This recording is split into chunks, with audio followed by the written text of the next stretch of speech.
الحمد لله نحمده ونستعينه ونؤمن به ونتوكل عليه ونعوذ بالله من شرور أنفسنا ومن سيئات أعمالنا من يهده الله فلا مضل له ومن يضلل فلا هادي له ونشهد أن لا إله إلا الله وحده لا شريك له وأشهد أن سيدنا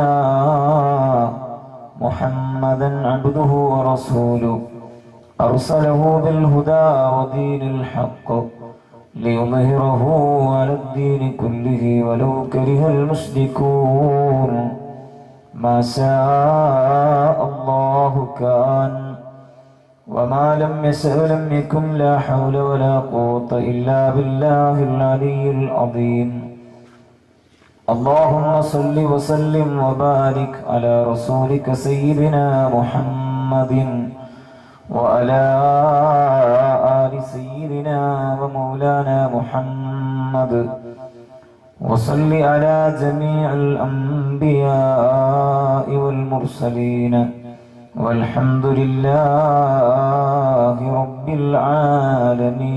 العالمين بسم الله الرحمن الرحيم يا أيتها النفس المطمئنة ارجعي إلى ربك راضية مرضية فادخلي في عبادي وادخلي جنتي صدق الله مولانا العلي العظيم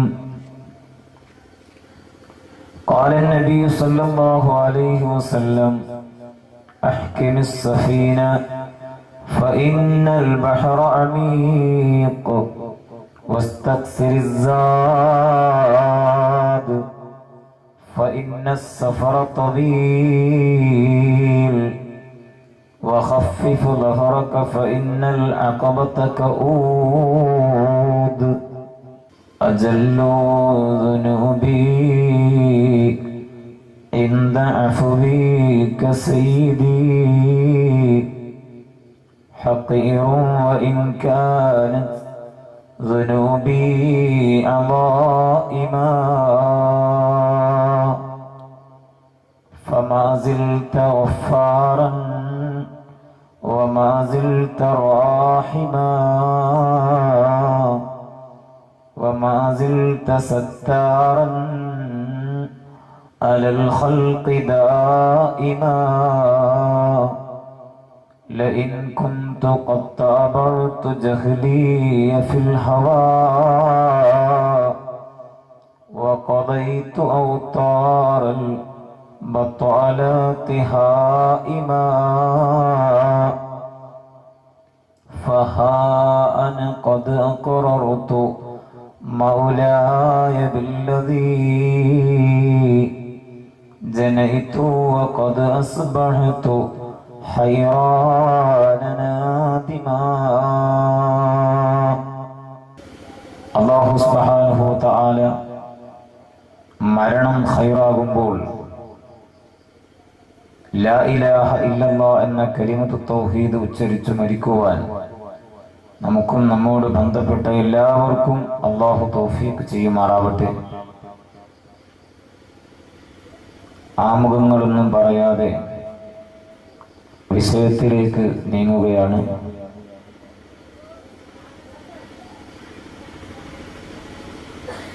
വളരെ കാലങ്ങൾക്ക് മുമ്പ് സമ്പന്നനായ ഒരാൾ ജീവിച്ചിരുന്നു. അദ്ദേഹത്തിൻ്റെ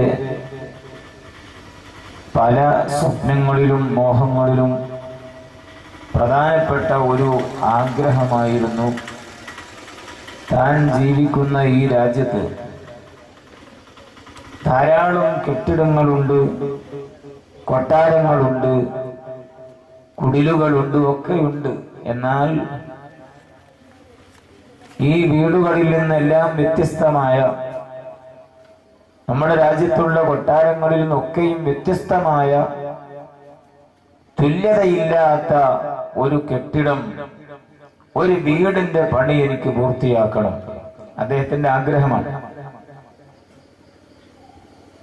അതുപോലെയുള്ള ഒരു വീട് ഇനി മറ്റൊരാൾക്കുണ്ടാവാൻ പാടില്ല. അത്രയും തുല്യതയില്ലാത്ത മനോഹരമായ ഒരു വീട് പണിയണം എന്ന് നാടുകളായി ആഗ്രഹിച്ച് കൊണ്ടു നടക്കുകയാണ്. സത്യത്തിൽ അദ്ദേഹം നാടും നഗരവുമൊക്കെ നടന്ന് എല്ലാം കണ്ടു. അങ്ങനെ വളരെ പെട്ടെന്ന് ആ വീടിന്റെ പണിക്ക് തുടക്കം കുറിക്കുകയാണ്. ചുരുക്കത്തിൽ ധാരാളം തൊഴിലാളികളെ വിളിച്ച് അദ്ദേഹത്തിന്റെ സങ്കല്പത്തിലുള്ള വീടിന്റെ പണി അങ്ങ് തുടങ്ങി. ഇനി അതുപോലുള്ള ഒരു വീട് ഇവിടെ ഉണ്ടാവാൻ പാടില്ല, അതാണ് അദ്ദേഹത്തിന്റെ ലക്ഷ്യം. അങ്ങനെ മാസങ്ങളോളം ധാരാളം തൊഴിലാളികൾ അദ്ദേഹത്തിന്റെ ആഗ്രഹം പൂർത്തിയാക്കുന്നതിന് വേണ്ടി കഠിനാധ്വാനം ചെയ്യുകയാണ്. അങ്ങനെ വീടിന്റെ പണി അങ്ങോട്ട് പൂർത്തിയാവാറായി. ആ സമയത്ത് അദ്ദേഹത്തിന് രണ്ടാമത്തെ ഒരു സ്വപ്നം. അതെന്താണ്? എന്റെ വീടിന്റെ ഉദ്ഘാടനം അത് വളരെ ഭംഗിയായി നിർവഹിക്കണം. അതിന് ഈ രാജ്യത്തുള്ള മുഴുവൻ പണ്ഡിത പാമര മുതലാളി തൊഴിലാളി വ്യത്യാസമില്ലാതെ എല്ലാ വിഭാഗത്തിൽപ്പെട്ട ആളുകളെയും ക്ഷണിക്കണം. എന്തിന്? എന്റെ വീടിന്റെ ഉദ്ഘാടന കർമ്മത്തിന് വേണ്ടി. ഒന്നുകൂടി ചുരുക്കി പറഞ്ഞാൽ, വീടിന്റെ പണി പൂർത്തിയാകുന്നു, ആ വീടിന്റെ ഉദ്ഘാടന ദിവസം നിശ്ചയിക്കുന്നു. മുഴുവൻ ആളുകളെയും ക്ഷണിക്കുകയും ചെയ്തു. ആ നിശ്ചയിച്ച വീടിന്റെ ഉദ്ഘാടന ദിവസം വന്നു. ആയിരക്കണക്കായ ആളുകൾ ആ കൊട്ടാരത്തിലേക്ക് പ്രഭാതം മുതൽ ഒഴുകുകയായി. ആളുകൾക്കൊക്കെ വ്യത്യസ്തമായ വിഭവസമൃദ്ധമായ ഭക്ഷണങ്ങൾ ആ വീട്ടിൽ ഒരുക്കിയിട്ടുണ്ട്. ഓരോരുത്തരുടെയും ഇഷ്ടാനുസരണമുള്ള ഭക്ഷണത്തിന് ആളുകൾ ഒരുങ്ങുകയാണ്, ഭക്ഷണം കഴിക്കുകയാണ്. എന്നാൽ ആ വീടിന്റെ അല്ലെങ്കിൽ ആ കൊട്ടാരത്തിന്റെ മുന്നിൽ തന്നെ അതിന്റെ ഉടമസ്ഥനായ ഈ രാജാവ് കാത്തു നിൽക്കുകയാണ്. ആ വീട്ടിലേക്ക് വരുന്ന ആളുകളെ ഒക്കെയും അദ്ദേഹം സ്വീകരിക്കുകയാണ്.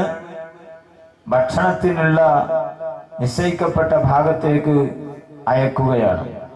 ഓരോരുത്തരും ഭക്ഷണം കഴിക്കുന്നു, തിരിച്ചു പോവുകയാണ്. പോകുന്ന സമയത്തൊക്കെയും ഇദ്ദേഹം ചോദിക്കുകയാണ്, എന്റെ വീട് എങ്ങനെയുണ്ട്? കാരണം കോടികൾ മുടക്കി ഉണ്ടാക്കിയ വീടാണല്ലോ ഇത്. ഈ വീട് എങ്ങനെയുണ്ട് എന്ന് ചോദിക്കും. ആളുകളൊക്കെ പറയുന്നു വളരെ ഭംഗിയായിട്ടുണ്ട്, കാശ് കുറച്ച് കൂടിയാലും കാണാനൊക്കെ നല്ല ഭംഗിയുണ്ട്, നല്ല വീടാണെന്ന് പറഞ്ഞു. അങ്ങനെ ആ വീട്ടിലെത്തിയ ആയിരക്കണക്കായ ആളുകളൊക്കെയും ആ വീടിനെ പറ്റി വളരെ നല്ല അഭിപ്രായം രേഖപ്പെടുത്തുകയാണ്. ഇനി ആ വീട്ടിൽ ക്ഷണിക്കപ്പെട്ട ഒരു അതിഥി മാത്രമാണുള്ളത്, ബാക്കിയുള്ളവരൊക്കെ കഴിഞ്ഞു പോയി, സന്തോഷത്തോടെ പോയി. ഈ വീട്ടിൽ ഇപ്പൊ നിലവിലുള്ള ആള് പ്രായാധിക്യം ചെന്ന ആളാണ്. വളരെ സാഹസപ്പെട്ടാണ് അദ്ദേഹം അവിടെ എത്തിയിട്ടുള്ളത്. ഇനി അയാൾ കൂടി ഇറങ്ങി പോവുകയാണ്. ആ പ്രായം ചെന്ന ഉപ്പ ആ വീടിന്റെ പടി ഇറങ്ങുമ്പോൾ ഈ രാജാവ് തന്റെ പതിവ് പോലെ എല്ലാവരോടും ചോദിച്ചതുപോലെ, ഉപ്പ, ഞാൻ ഉണ്ടാക്കിയ വീട് നിങ്ങൾ കണ്ടില്ലേ, എങ്ങനെയുണ്ട് എന്റെ വീട് എന്ന് ചോദിച്ചു. അപ്പൊ ആ ഉപ്പ പറഞ്ഞു, മോനെ, വീടൊക്കെ അത്യാവശ്യം കൊള്ളാം, നന്നായിട്ടുണ്ട്, പക്ഷേ രണ്ട് ന്യൂനതകൾ ഞാൻ ഇവിടെ കാണുന്നുണ്ട് എന്ന്. ഇയാള് സമ്മതിക്കുമോ? കാരണം ആയിരക്കണക്കായ അഭ്യസ്ത വിദ്യരായ ആളുകളൊക്കെയും ഈ വീടിനെ പറ്റി നല്ല അഭിപ്രായം രേഖപ്പെടുത്തുമ്പോൾ ഈ ഖബറിലേക്ക് യാത്ര പോകാനായ മലക്കുൽ മൗത്ത് വരാൻ അടുത്ത ഈ ഉപ്പാപ്പ മാത്രം അതിന് റിമാർക്ക് പറഞ്ഞപ്പം അത് അയാളെ മനസ്സിന് വല്ലാതെ വേദനിച്ചു പോയി. അപ്പൊ ഉപ്പ പറഞ്ഞു, നീ എന്നോട് ചോദിച്ചത് കൊണ്ടല്ലേ ഞാൻ സംസാരിച്ചത്, എനിക്ക് പരാതിയൊന്നുമില്ല. പക്ഷേ എനിക്കൊരു സ്വഭാവമുണ്ട്, സത്യം ഞാൻ ആരുടെ മുമ്പിലും തുറന്നു പറയുന്ന ഒരു സ്വഭാവം എനിക്കുണ്ട്. അത് ഞാൻ പറയാതിരിക്കില്ല, നീ പറയണ്ടെന്ന് പറഞ്ഞാലും ഞാനത് പറഞ്ഞിരിക്കും. പക്ഷേ ഇപ്പൊ നിനക്ക് ഇഷ്ടമുണ്ടെങ്കിൽ സ്വീകരിച്ചാൽ മതി, രണ്ട് ന്യൂനത ഞാൻ കാണുന്നുണ്ട്. ആ സമയത്ത് സുബ്ഹാനല്ലാഹ് ഈ വീടിന്റെ എല്ലാ ഭാഗത്തേക്കും ഈ ഉപ്പാപ്പനോട് ചോദിച്ചു, എവിടെയാണ് കംപ്ലൈന്റ് ഉള്ളത്, ഈ കൊട്ടാരത്തിന് എവിടെയാണ് നിങ്ങൾ ന്യൂനത കാണുന്നത്? ഇതൊക്കെ ചോദിച്ചപ്പോൾ ഈ പ്രായാധിക്യം ചെന്ന ഉപ്പാപ്പ പറഞ്ഞു, മോനെ, നീ ഉദ്ദേശിച്ച ന്യൂനതയൊന്നുമല്ല ഞാൻ കരുതിയത്, അവിടെ ഒന്നുമല്ല ന്യൂനതയുള്ളത്, പിന്നെ എവിടെ ചോദിച്ചു. അപ്പോൾ പറഞ്ഞു, ഈ വീടിന്റെ ഉടമസ്ഥനായ താങ്കൾ ഇന്നല്ലെങ്കിൽ നാളെ മരണപ്പെട്ടു പോവാനുള്ളതല്ലേ. അപ്പൊ ഇത്രയും വലിയ മണിമന്ദിരങ്ങളും കോട്ടകളും സുരക്ഷിത താവളങ്ങളൊക്കെ മനുഷ്യരുണ്ടാക്കുന്നുണ്ടെങ്കിൽ പോലും 24 മണിക്കൂർ പോലും അതിനകത്ത് സന്തോഷത്തോടെ കഴിയുമെന്നതിന് ഗ്യാരണ്ടി ഇല്ലല്ലോ.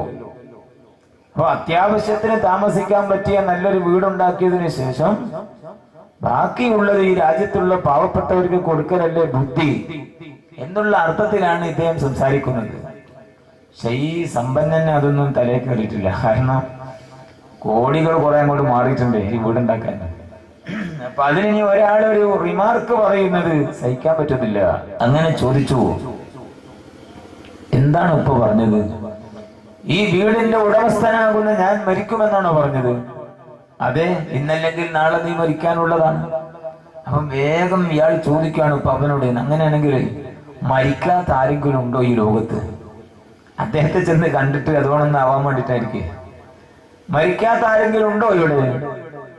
ആ സമയത്ത് ബുദ്ധിമാനായ ഈ ഉപ്പാപ്പ പറഞ്ഞു കൊടുത്തു, മോനെ ഉണ്ട്, നശിക്കാത്ത ഒരാളുണ്ട്. കുല്ലുമൻ അലൈഹാ ഫാൻ വയബ്ഖാ വജ്ഹു റബ്ബിക ദുൽ ജലാലി വൽ ഇക്റാം ഫബിഅയ്യി ആലാഇ റബ്ബികുമാ തുകദ്ദിബാൻ.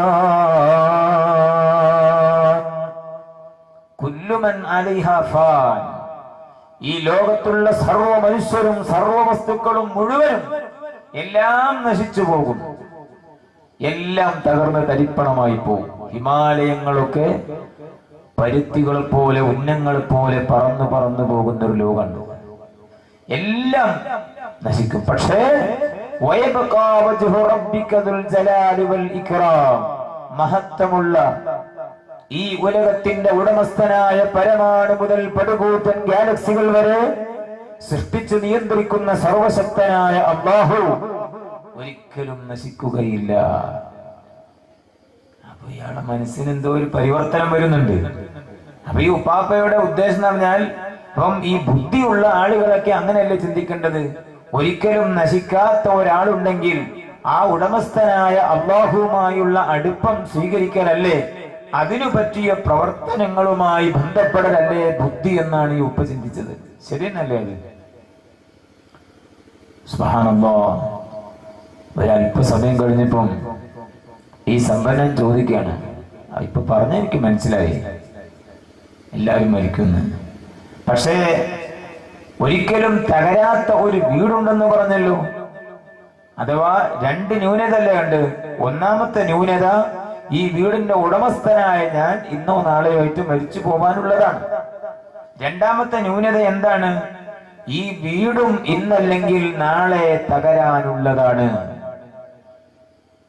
ഇദാ സുൽസിലത്തിൽ അർളു സിൽസാലഹാ.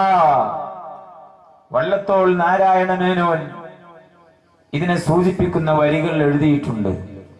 കാലാമതിന്റെ കനത്താക്കരം കൊണ്ട് ലീലയാലൊന്നു പിടിച്ചു കുലുക്കിയാൽ അതാണ് ഇദാ സുൽസിലത്തിൽ അർളു സിൽസാലഹാ, ഭൂമി അതിന്റെ പ്രകമ്പനം, ഭൂമിയെ അല്ലാഹു ഒന്ന് വിറപ്പിച്ചു കളഞ്ഞാൽ, ഒന്ന് പിടിച്ചു കുലുക്കിയാൽ ഈ മുകൾ ഭാഗത്തുള്ളതൊക്കെയും താഴ്ഭാഗത്തും താഴെയുള്ളതൊക്കെ മുകൾ ഭാഗത്തേക്കും വരും.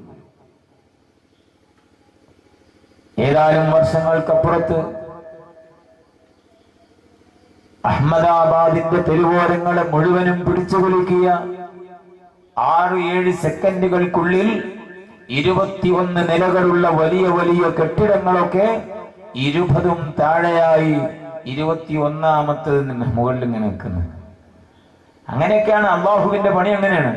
അപ്പൊ ചുരുക്കത്തിൽ ഈ ഉപ്പ പറഞ്ഞു കൊടുക്കാം, മോനെ, ഈ ലോകം ഇന്നല്ലെങ്കിൽ നാളെ തകരുന്നതാണ്, നശിക്കുന്നതാണ്. ഇത് ശാശ്വത ലോകമല്ല.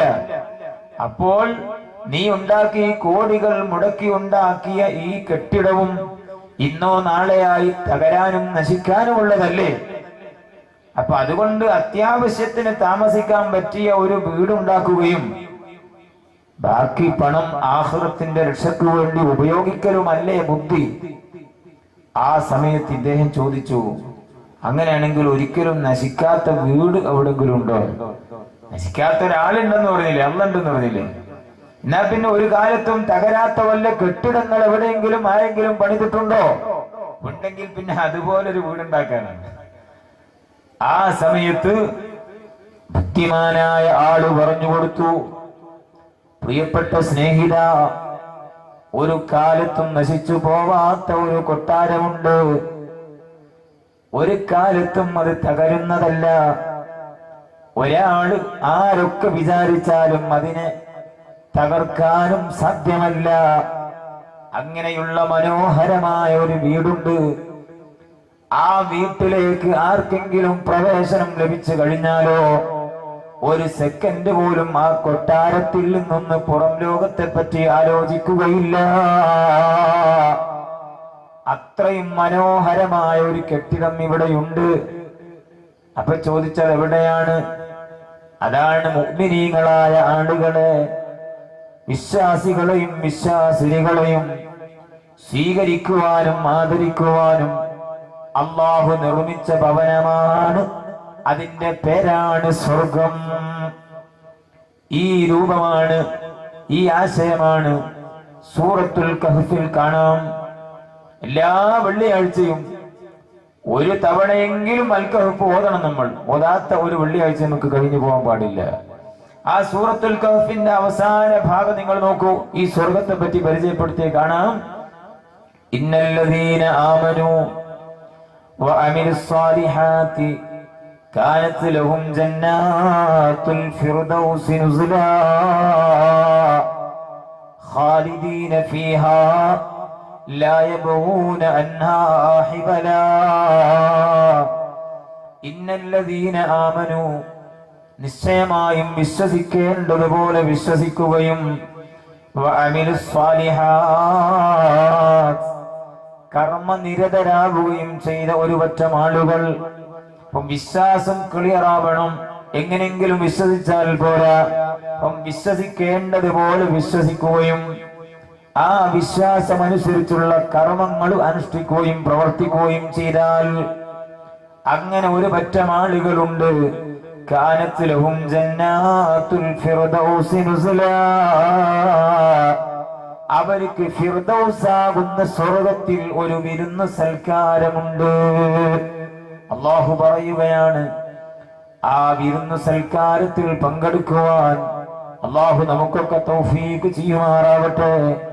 ആ ഫിർദൗസാകുന്ന സ്വർഗത്തിലേക്ക് ആർക്കെങ്കിലും പ്രവേശനം ലഭിച്ചു കഴിഞ്ഞാലോ ഖാലിദീന ഫീഹാ, കാലാകാലവും പിന്നെ അവനാ സ്വർഗത്തിലാണ്.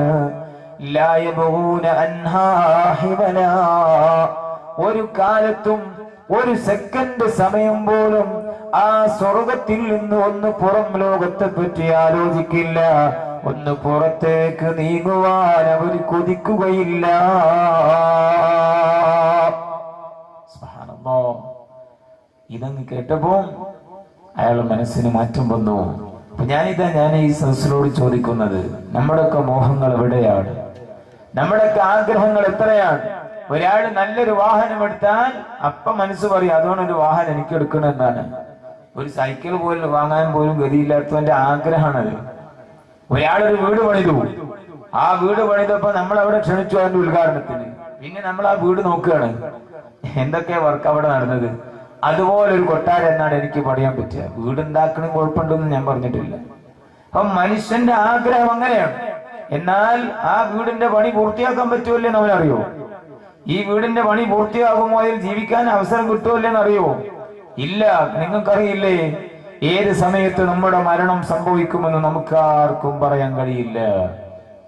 സ്വാലിഹ് നബി അലൈഹിസ്സലാത്തു വസ്സലാമിന്റെ കാലഘട്ടത്തിൽ ജീവിച്ച ആളാണ് അഹങ്കാരിയായിരുന്ന ശദ്ദാദ്.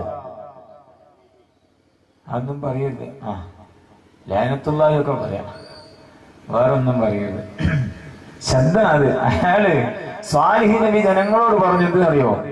ജനങ്ങളെ, നിങ്ങൾ ഞാൻ പറയുന്നത് പോലെ അള്ളാഹുവിന്റെ വിധിവിലക്കുകളെ അംഗീകരിച്ചുകൊണ്ട് നിങ്ങൾ ജീവിത വിശുദ്ധി കൈവരിച്ചാൽ നിങ്ങൾക്ക് സ്വർഗത്തിലേക്ക് പ്രവേശനം കിട്ടുന്നത് സ്വർഗം കിട്ടുന്നവന് സാലിഹ് നബി പറഞ്ഞു കൊടുത്തു. അപ്പൊ ഉടനെ സാലിഹ് നബിക്ക് എതിരായിട്ട് പ്രവർത്തിക്കുന്ന ധിക്കാരിയാണ്, രാജാവാണ് ശദ്ദാദ് എന്ന് പറയുന്ന ആള്. അയാൾ എന്ത് ചെയ്തു? ജനങ്ങളോട് പറഞ്ഞു, നിങ്ങൾ സാലിഹ് നബി പറയുന്നത് പോലെ അവന്റെ ഈ അബദ്ധത്തിൽ നിങ്ങൾ പെട്ടുപോകരുത്. അതിപ്പം മരിച്ചതിന് ശേഷം കിട്ടിയെങ്കിലേ ഉള്ളൂ. നിങ്ങൾ എന്നെ അനുസരിച്ചാൽ മതി, ഞാൻ നിങ്ങൾക്ക് ഇവിടെ തന്നെ സ്വർഗം ഉണ്ടാക്കി തരാൻ. അപ്പൊ ഒരു ഒറ്റ ആൾക്കാരെന്ത് ചെയ്തു? സാലിഹ് നബി നിങ്ങൾക്ക് പോവാം, നിങ്ങളെ വഴിക്ക് പോവാം, ഞങ്ങളെ രാജാവിന്റെ കൂടെ പോവാണ്, ഞങ്ങൾ ഇവിടെ തന്നെ സ്വർഗം തരാന്ന് പറഞ്ഞാൽ പിന്നെ ഞങ്ങളെ അങ്ങേ ലോകത്ത് വല്ലതും കിട്ടിയെങ്കിലേ ഉള്ളൂ. അതുകൊണ്ട് അത് വേണ്ടാന്ന് പറഞ്ഞിട്ട് ഒരു പറ്റും ആളുകൾ എന്ത് ചെയ്തു? ഇവന്റെ ശദ്ദാദിന്റെ കൂടെ പോയി. പക്ഷെ അയാൾ പറഞ്ഞു കൊടുത്തു, നിങ്ങൾ എനിക്കൊരു സുജൂദ് ചെയ്യണം. ശദ്ദാദ് പറയാണ്, എനിക്ക് നിങ്ങളൊരു സുജൂദ് ചെയ്യണം. ആ ഒരു സുജൂദ് നിങ്ങൾ ചെയ്താൽ പിന്നെ നിങ്ങൾ ഒന്നിനും ഭയപ്പെടേണ്ടതില്ല, നിങ്ങൾക്ക് സ്വർഗം ഞാൻ ഇവിടെ തന്നെ തരാം. അങ്ങനെയാണ് ശദ്ദാദ് വലിയ ഒരു ആർഭാടങ്ങളുള്ള, അത്യന്താധീന എല്ലാ സൗകര്യങ്ങളും ഒത്തിണക്കിയിട്ട് മനോഹരമായ ഒരു കെട്ടിടത്തിന്റെ പണി പൂർത്തിയാക്കി. അതിലിങ്ങനെ പാലിന്റെ, കള്ളിന്റെ, തേരിന്റെ അരുവികൾ ഇങ്ങനെ ഒഴുകുന്നു. നല്ല സുന്ദരികളായ പെൺകുട്ടികൾ നിർത്തി. സ്വർഗത്തിൽ ഹൂർലിങ്ങൾ ഉണ്ടല്ലോ, അപ്പൊ അതിന് ശദ്ദാദ് ദുനിയാവിൽ തന്നെ കുറെ പെൺപിള്ളേർ അവിടെ കൊണ്ടുവന്ന് നിർത്തി. അപ്പൊ പിന്നെ കുറെ ആളുകൾ അവന്റെ കൂടെ പോയിട്ടുണ്ട്. ചുരുക്കത്തിൽ അതിന്റെ ഉദ്ഘാടന ദിവസം തീരുമാനിച്ചു. ഖുർആൻ പറയുന്നു, കല്ലാ ബൽ തുഹിബ്ബൂനൽ ആജില വതദറൂനൽ ആഖിറ. സാലിഹ് നബി അലൈഹിസ്സലാത്തു വസ്സലാമിനെ പൂർണ്ണമായി ഉൾക്കൊള്ളുന്നതിന് പകരം താൽക്കാലിക ലാഭം ആലോചിച്ച് മോഹിച്ചുകൊണ്ട് ആഖിറത്തെ ഉപേക്ഷിക്കുകയും ദുനിയാവിൽ പെട്ടെന്ന് തന്നെ സുഖങ്ങളെ പറ്റി ആലോചിച്ച വിഭാഗത്തിന്റെ കഥ എന്ത് പറയാനാണല്ലേ? കല്ലാ, അറിയണം, ബൽ തുഹിബ്ബൂനൽ ആജില, അവര് പെട്ടെന്ന് കിട്ടുന്ന സ്വർഗത്തെ പറ്റി അവർ ഇഷ്ടപ്പെടുകയാണ്. വതദറൂനൽ ആഖിറ, ഒരു കാലത്തും നശിക്കാത്ത തകരാത്ത പരലോകത്തെ അവരങ്ങ് ഉപേക്ഷിക്കുന്നു. ചുരുക്കത്തിൽ അയാള് മനോഹരമായ കെട്ടിടം പണിതു, അരുവികളുണ്ട്, സുന്ദരികളുണ്ട്, എല്ലാം ഒരുക്കി വെച്ചു. പക്ഷേ അതിന്റെ ഉദ്ഘാടന ദിവസമായി എല്ലാ ആഘോഷങ്ങളും എന്തെല്ലാം ഉണ്ടോ അതെല്ലാം അവിടെ നടക്കാൻ ഒരുങ്ങുകയാണ്. അതിനിടയിൽ തന്റെ സ്വർഗ കൊട്ടാരത്തിലേക്ക് ഈ ശദ്ദാദ് അയാളുടെ ഒരു കാലെടുത്ത് അങ്ങോട്ട് വെച്ചിട്ടേ ഉള്ളൂ, രണ്ട് കാല് വെച്ചിട്ടില്ല. അയാൾ അത്രയും ആഹ്ലാദം, ആളുകളൊക്കെ ആവേശത്തിലാണ്. അതിനിടയിൽ ഉദ്ഘാടന കർമ്മം നിർവഹിക്കാൻ ഒരു കാലം എടുത്തു വെച്ചു. ഫനസല മലക്കുൽ മൗത്തി അസ്റായീൽ, അപ്പോഴാണ് മരണമലക്ക് വന്നിറങ്ങിയിട്ട്, ശദ്ദാദേ, അള്ളാഹുവിന്റെ സ്വർഗത്തിന് പകരം നീ ദുനിയാവിൽ ഈ ഭൗതിക ലോകത്ത് സ്വർഗം പണിത ആണല്ലേ, എന്നാൽ നിന്റെ രണ്ട് കാല് പോലും അതിലൊന്ന് വെക്കേണ്ടതില്ല. നിന്റെ സമയം ഇതാ തീർന്നിരിക്കുന്നു. അതാണ് എപ്പം മരിക്കുന്നോ എങ്ങനെ മരിക്കുന്നോ ഒന്നും പറയാൻ പറ്റൂല. അതുകൊണ്ട് ബുദ്ധിയുള്ള ആളുകൾ ചിന്തിക്കേണ്ടത് ആ സ്വർഗം ഒരു കാലത്തും നശിക്കാത്ത സ്വർഗം, ഒരിക്കലും നശിക്കാത്ത അല്ലാഹു, അവനെ അനുസരിച്ച് വിശ്വസിച്ച് അല്ലാഹുവിന്റെ വിധിവിലക്കുകൾ അംഗീകരിച്ച് ആ സ്വർഗമാകുന്ന ലോകത്തേക്ക് യാത്ര പോവാനുള്ള ഒരുക്കങ്ങളാണ് ഈ ദുനിയാവിൽ ഞാനും നിങ്ങളും നടത്തേണ്ടത്. സ്വർഗം എന്നൊക്കെ പറയാൻ എളുപ്പമാണ്, അത് വർണ്ണിച്ചു തീർക്കാൻ സാധ്യമല്ല. ഖുർആനിൽ ഒരു ഭാഗത്ത് കണ്ടില്ലേ, യതൂഫു അലൈഹിം വിൽദാനും മുഖല്ലദൂൻ ബിഅക്വാബിൻ വഅബാരീക വകഅസിൻ മിൻ മഈൻ. സ്വർഗത്തിലെ ചാരു കസേരകളിൽ ഇരിക്കുന്ന അതിന്റെ അവകാശികളുടെ മുന്നിലേക്ക് മുത്തുമണികളെ പോലെയുള്ള പിഞ്ചുമക്കൾ കടന്നു വന്നിട്ട് ചോദിക്കുന്നു, മദ്യം വേണോ, മദ്യം വേണോ? അതൊരു സുഖാണല്ലോ മദ്യപിക്കൽ. പക്ഷെ ദുനിയാവിലെ നജസ് കലക്കിയ മദ്യമല്ല. ഇവിടെ പാരിപ്പള്ളി കല്ലുവാതക്കൽ കയറത്താത്തൊക്കെ കൊടുത്ത ആ സൈസ് കള്ളല്ല, അത് കുടിച്ചവരൊക്കെ പീസായി പോയിട്ടുണ്ട്. ഇത് സ്വർഗത്തിൽ വിശ്വാസികളെ സ്വീകരിക്കാൻ വേണ്ടി അല്ലാഹു ഒരുക്കി വെച്ചതാണ്. ആ വെള്ളമങ്ങ് കുടിച്ചാലോ, ആ സ്വർഗത്തിലെ ഈ മദ്യം, ഈ കള്ള് അങ്ങ് കുടിച്ചാലോ, ലാ യുസദ്ദഊന അൻഹാ വലാ യുൻസിഫൂൻ, ഒരു ലഹരി ബാധിക്കലില്ല, ഒരു തലവേദന പോലുമില്ല. പിന്നെയും അല്ലാഹു പറയുന്നു, ലാ യസ്മഊന ഫീഹാ ലഗ്വൻ വലാ തഅസീമാ ഇല്ലാ ഖീലൻ സലാമൻ സലാമാ. ശാന്തിയുടെ മന്ത്രങ്ങളാണ്, സമാധാനത്തിന്റെ വാക്കുകളാണ് ആ സ്വർഗത്തിൽ നമുക്ക് കേൾക്കാനുള്ളത്. അവിടെ ഒരു പാഴ്വാക്കുകൾ കേൾക്കേണ്ടതില്ല, അവിടെ ഒരു കുത്തുവാക്കുകൾ കേൾക്കേണ്ടതില്ല, അവിടെ ഒരു പാര പണിയരുമില്ല. ഒരു കണ്ണും കണ്ടിട്ടില്ലാത്ത, ഒരു ചെവിയും കേട്ടിട്ടില്ലാത്ത, ഒരു മനുഷ്യന്റെ ഹൃദയത്തിൽ ഉദിക്കുക പോലും ചെയ്തിട്ടില്ലാത്ത 1000 അനുഭൂതികളുടെ ലോകമാണ് സ്വർഗം. അല്ലാഹു തന്നെ അവിടെ എത്തിച്ചേരുമാറാവട്ടെ. അതുകൊണ്ടാണ് തടവസ്ഥാതൊക്കെ പറഞ്ഞത്, സ്വർഗം നിനക്കൊരു മസ്കനായി ലഭിച്ചെങ്കിലേ ഇവിടെന്തു ക്ലേശം സാരമില്ല നിന്നിലേ. സ്വർഗം നിനക്കൊരു മസ്കനായി ലഭിച്ചെങ്കിലേ ഇവിടെന്തു ക്ലേശം സാരമില്ല നിന്നിലേ. അതുകൊണ്ട് പ്രിയപ്പെട്ടവരെ, ഈ ദുനിയാവിലേക്ക് നമ്മെ സൃഷ്ടിച്ചത് ഇവിടെ വലിയ സമ്പാദ്യങ്ങൾ ഉണ്ടാക്കി, വലിയ കൊട്ടാരങ്ങൾ ഉണ്ടാക്കി, സുഖലോലുപന്മാരായി അടിച്ചു പൊളിച്ച് ജീവിക്കാനല്ല. ഈ ദുനിയാവിൽ 60, 70, 100 കൊല്ലം നമ്മൾ ജീവിച്ചെന്ന് വെക്കാം. അതെല്ലാം ആഖിറത്തിന്റെ രക്ഷയ്ക്ക് വേണ്ടി കൃഷി ചെയ്യാനുള്ള അവസരങ്ങളാണ്. അതിനർത്ഥം തീരെ ദുനിയാവ് വേണ്ട എന്നൊന്നുമല്ല. ദുനിയാവ് ഉണ്ടാക്കുന്നതിന് വിരോധമില്ല, ഹലാലായ മാർഗത്തിലൂടെ. പക്ഷേ മനുഷ്യന്റെ പ്രധാനപ്പെട്ട ലക്ഷ്യം ഇവിടെ ദുനിയാവ് സമ്പാദിക്കലല്ല, ആഖിറത്തിൽ വിജയിക്കുവാനുള്ള ഒരുക്കങ്ങളാണ് ഇവിടെ നടത്തേണ്ടത്. അദ്ദുനിയാ മസ്റഅത്തുൽ ആഖിറ, ദുനിയാവ് ആഖിറത്തിലേക്കുള്ള കൃഷി സ്ഥലമാണെന്ന് ഖുർആൻ പറഞ്ഞില്ലേ സൂറത്തുൽ മുൽക്ക്, അല്ലദീ ഖലഖൽ മൗത വൽ ഹയാത. ആദ്യം തന്നെ പറഞ്ഞ ഈ ആയത്തിൽ മൗത്താണ്, മരണം. അപ്പം അല്ലാഹു ആരാണ്? ഖലഖൽ മൗത വൽ ഹയാത, മരണത്തെയും ജീവിതത്തെയും സൃഷ്ടിച്ചവൻ അല്ലാഹുവാണ്. രണ്ടും അവനാ സൃഷ്ടിച്ചത്. ഇതെന്തിനാണ്? ലിയബ്ലുവക്കും, നിങ്ങളൊന്ന് പരീക്ഷിക്കാൻ വേണ്ടിയാണ്. അയ്യുക്കും അഹ്സനു അമല, നിങ്ങളിൽ ഏറ്റവും നന്നായി പ്രവർത്തിക്കുന്നത് ആരാണ്, ഏറ്റവും കൂടുതൽ സുഹൃതങ്ങൾ ചെയ്യുന്നത് ആരാണെന്ന് നോക്കാനാണ്.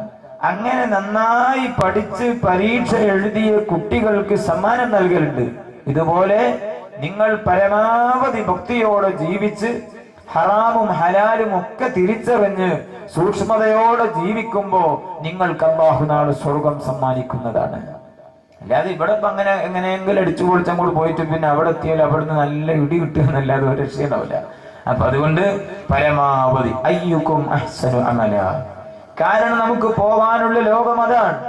ഞാൻ ചുരുക്കി പറയുകയാണ്, ഹബീബ് സല്ലല്ലാഹു അലൈഹി വസല്ലം തങ്ങൾ പഠിപ്പിച്ച ഒരു ഹദീസിന്റെ ഒന്ന് രണ്ട് വാക്കുകൾ മാത്രമേ ഇന്ന് ഞാൻ ഇവിടെ പ്രസംഗിക്കുന്നുള്ളൂ. അഥവാ മസ്ജിദുൻ നബവിയിൽ ഹബീബ് സല്ലല്ലാഹു അലൈഹി വസല്ലമ തങ്ങൾ പ്രസംഗിക്കാറുണ്ട്. ഒരു ദിവസത്തിൽ അവിടുന്ന് പ്രസംഗിച്ചത് ഞാൻ ഇന്നലെ പരിചയപ്പെടുത്തിയ അബ്ദുല്ലാഹി ഇബ്നു ഉമർ റളിയല്ലാഹു അൻഹുമാ നിവേദനം ചെയ്യുകയാണ്. ഹബീബ് സല്ലല്ലാഹു അലൈഹി വസല്ലമ തങ്ങൾ പ്രസംഗിച്ചു. ആ പ്രസംഗം നിങ്ങൾ ശ്രദ്ധിക്കണം. അവിടുന്ന് വിളിക്കുകയാണ്, യാ മനിൽ മൗത്ത് ഗായതു, യാ മനിൽ മൗത്ത് ഗായതു, എല്ലാ സുഖങ്ങളുടെയും പര്യവസാനം മരണമായി കുറിക്കേണ്ട മനുഷ്യ, എല്ലാ സുഖങ്ങളുടെയും അധികാരങ്ങളുടെയും സ്വാധീനങ്ങളുടെയും ഒക്കെ പിന്നിൽ അവസാനം മരണത്തിന്റെ മുമ്പിൽ ആയുധം വെച്ച് കീഴടങ്ങാനുള്ള മനുഷ്യ, വയാമനിൽ കഫനു സിതുറു, ഈ വിലപിടിപ്പുള്ള വസ്ത്രങ്ങളെല്ലാം അഴിച്ചു മാറ്റി കനം കുറഞ്ഞ 3 തുണിയിൽ പൊതിയാനുള്ള മനുഷ്യ, വയാമനിൽ ഖബ്റു മൻസിലു, നിന്റെ ദുനിയാവിലെ ഭൗതിക കൊട്ടാരങ്ങളൊക്കെയും വിട്ടെറിഞ്ഞ് ഖബറാകുന്ന 6 അടി മണ്ണിൽ ഒറ്റക്ക് കഴിയാനുള്ള മനുഷ്യ. ഇങ്ങനെ ഒരു പ്രസംഗം അത് കേട്ടപ്പോൾ കരയാത്ത ഒരു സഹാബിയും ഉണ്ടായിട്ടില്ല. അള്ളാഹു നമുക്ക് നല്ല ബുദ്ധി തരുമാറാവട്ടെ. ആ വിളിച്ച വിളിങ്ങ് കേട്ടില്ലേ, യാ മനിൽ മൗത്ത് ഗായതു, എല്ലാ സുഖങ്ങളുടെയും അവസാനം മരണമായി, മരണത്തിന്റെ പിന്നിൽ, മരണത്തിന്റെ മുന്നിൽ ആയുധം വെച്ച് കീഴടങ്ങാനുള്ള മനുഷ്യ. ഇന്നിപ്പോ നമ്മുടെ നടപ്പോ ഇരിപ്പോ നമ്മുടെ കോലമോ നമ്മുടെ പ്രവർത്തനങ്ങളോ കണ്ടാൽ നമ്മൾ ഇക്കാലത്തൊന്നും മരിക്കുന്നു എന്നുള്ള ഒരു ബോധം പോലും ഒരാളുടെ കൽവിലും ഇല്ല എന്ന് തോന്നിപ്പോകും. എത്രത്തോളം നിസ്കാരത്തിന്റെ സമയം പോലും ഖളാ ആക്കിയിട്ട് ഹറാമായ ദൃശ്യങ്ങളും ശ്രാവ്യങ്ങളും, ഹറാമായ ദൃശ്യശ്രാവ്യങ്ങളുടെ പിന്നിൽ അടിമപ്പെട്ട് കിടക്കുന്ന ആളുകൾ എത്രയുണ്ട് നമ്മുടെ രാജ്യത്ത്. അവർക്കൊന്നും ഈ ബോധമില്ല. ക്രിക്കറ്റ് കാണാൻ മോഹിക്കുന്നവരെത്ര, പാതിരാത്രി ഒരു ഇൽമിന്റെ മജ്‌ലിസിൽ 2 മണിക്കൂർ വന്നിരിക്കാൻ രോഗങ്ങളാണ്, പല കാരണങ്ങളുമാണ് മനുഷ്യർക്ക് പറയാനുള്ളത്. എന്നാൽ അവന് ഏതോ രാജ്യത്ത് എവിടെയോ ക്രിക്കറ്റ് കളിക്കുന്നുണ്ട്. ഇത് കാണാൻ വേണ്ടി ഇവന്റെ സമയം, ഇവന്റെ ആരോഗ്യം, ഇവന്റെ സമ്പത്ത് ഇതെല്ലാം മുടിപ്പിച്ച് ഇവരിങ്ങനെ 2:30-3 മണി വരെ പാതിരാത്രി ഉറക്കം ഒഴിഞ്ഞിരിക്കുകയാണ്. ആ മനുഷ്യന് ഞാൻ ഇന്ന് മരിച്ചാൽ നാളെ ഖബറിലാണല്ലോ എന്ന് ചിന്തിച്ചാലോ? അവൻ അങ്ങനെ ഇരിക്കാൻ കഴിയില്ല. അപ്പൊ ചുരുക്കത്തിൽ അതൊരു വലിയ ഗൗരവമാണ് മരണം എന്നുള്ളത്. മരണത്തിൽ സംശയിക്കുന്നവരും തർക്കിക്കുന്നവരും ഇന്ന് രാജ്യത്തുണ്ടാവുമോ എന്ന് എനിക്കറിയില്ല. ഇല്ല, മരണത്തിൽ ആർക്കും തർക്കമില്ല. എല്ലാ രാഷ്ട്രീയക്കാരും, എല്ലാ സംഘടനകളും, എല്ലാ ഗ്രൂപ്പുകാരും അതിൽ ഏകോപനമാണ്. പക്ഷെ മരണത്തിന് ശേഷം വല്ല ജീവിതമുണ്ടോ? അതിൽ തർക്കിക്കുന്ന മുസ്ലിമീങ്ങൾ പോലും കാണാം. എന്നാൽ ആ സംശയത്തെയും ആ തർക്കങ്ങളെയും ഇല്ലായ്മ ചെയ്തുകൊണ്ടാണ്, അതിനെ അവസാനിപ്പിച്ചുകൊണ്ടാണ് നബി സല്ലല്ലാഹു അലൈഹി വസല്ലം തങ്ങൾ ലോകത്തിന്റെ മുമ്പിൽ ചെയ്ത പരസ്യമായ ആദ്യത്തെ പ്രഭാഷണം തന്നെ. അത് ഞാൻ ഇവിടെ ആവർത്തിക്കുന്നില്ല. അതിൽ നബി സല്ലല്ലാഹു അലൈഹി വസല്ലം തങ്ങൾ ചോദിക്കുന്നു, നിങ്ങൾക്ക് മരണത്തെ പറ്റി വല്ല സംശയമുണ്ടോ? ഉണ്ട് എങ്കിൽ നിങ്ങൾ ഉറങ്ങാതിരിക്കണം. ഒരു 10 ദിവസം ഉറങ്ങാതിരിക്കാൻ പറ്റും? അതിങ്ങൾക്ക് രാത്രി മാത്രം അല്ല, പകല് മാത്രമല്ല, രാവും പകലും ഉറങ്ങാതിരിക്കണം. അത് പറ്റുമോ? ഒരു സെക്കൻഡ് പോലും ഉറങ്ങരുത്. പറ്റുമോ? ഇല്ല. അപ്പം ഉറക്കം ഒരാൾക്ക് ഉപേക്ഷിക്കാൻ പറ്റാത്ത പോലെ മരണത്തിൽ നിന്ന് ഒളിച്ചോടാൻ സാധ്യമല്ല. ഉടനെ നബി സല്ലല്ലാഹു അലൈഹി വസല്ലം തങ്ങൾ പറയുകയാണ്, മരണാനന്തര ജീവിതത്തിൽ നിങ്ങൾക്ക് തർക്കമുണ്ടോ? സംശയമില്ലേ? ഖബർ, എന്ത് ഖബർ, മഹ്ശർ, സ്വർഗം വലിയ ഗോളായി, നരകം ഒക്കെ വെറുതെ. എന്നാൽ നബി സല്ലല്ലാഹു അലൈഹി വസല്ലം തങ്ങൾ ഈ സംശയത്തെ അവസാനിപ്പിക്കുന്ന രൂപത്തിലാണ് സംസാരിക്കുന്നത്. ഉറങ്ങിക്കിടക്കുന്ന മനുഷ്യ, നീ ഉണരാൻ പാടില്ല. എന്റെ പ്രിയപ്പെട്ട സുഹൃത്തുക്കൾ, നിങ്ങളൊക്കെ എന്ത് ചെയ്യണം? ഉറങ്ങണം. പക്ഷെ ഒരു സെക്കൻഡ് പോലും ഉണരരുത്. അങ്ങനെ ഉറങ്ങാൻ പറ്റുമോ? ഒരു സെക്കൻഡ് പോലും ഉണരാത്ത ഒരു ഉറക്കം ഉറങ്ങാൻ പറ്റുമോ? അല്ല അനസ്തേഷ്യം കുത്തി വെച്ചിട്ടുള്ള ഉറക്കമല്ല ഞാൻ പറഞ്ഞത്. ഒരു മാസക്കാലം ഉറങ്ങാൻ ഒരു സെക്കൻഡ് പോലും ഉണരരുത്. സാധിക്കുമോ? ഇല്ല. ഓരോ മണിക്കൂറും 2 മണിക്കൂറും 5 മണിക്കൂറും കൂടുമ്പോ ഈ ഇടക്കിടക്ക് ഇങ്ങനെ കണ്ണുറങ്ങും ഉണരും, വീണ്ടും ഉറങ്ങും. സമയമായിട്ടില്ലല്ലോ, 3 മണി 4 മണി 5 മണി ഇനി 10 മണിയായിട്ട് എഴുന്നേൽക്കുന്ന ആൾക്കാരുണ്ടാവും രാവിലെ, ഓരോരുത്തരുടെ നിലവാരം അനുസരിച്ച്. പക്ഷെ ഞാൻ ചോദിക്കുന്നതല്ല, ഈ ഉറങ്ങിക്കിടക്കുന്ന മനുഷ്യർ ഉണരുന്നുണ്ടല്ലോ, ഈ ഉണരുന്നത് എന്തിന്റെ അടയാളമാണ്? അത് മരണശേഷമുള്ള ജീവിതത്തിന്റെ ഉണർത്തുപാട്ടുകളാണ്. സുബ്ഹാനല്ലാഹ്. അല്ലേ, ഒരു 10 ദിവസം ഒരാൾക്ക് അങ്ങ് ഉറങ്ങിയിട്ട് ഇങ്ങനെയിട്ട് വന്നാൽ പോലെ അല്ല, ഓരോ ദിവസവും ഉറങ്ങണം, എല്ലാ ദിവസവും ഉണരുകയും വേണം. ഉണരാത്ത ഉറക്കമുണ്ടോ?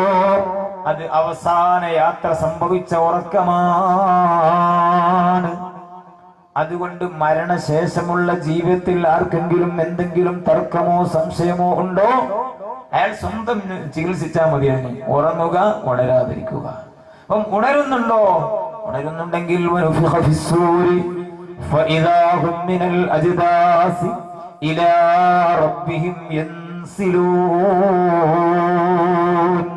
സുബ്ഹാനല്ലാഹ്.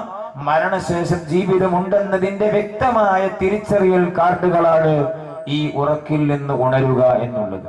അതുകൊണ്ട് എന്നെ കേൾക്കുന്ന എല്ലാ സഹോദരങ്ങളോടും സഹോദരിമാരോടും ഓർമ്മപ്പെടുത്തുകയാണ്, മരണവും ശേഷമുള്ള ജീവിതവും വാസ്തവമാണ്.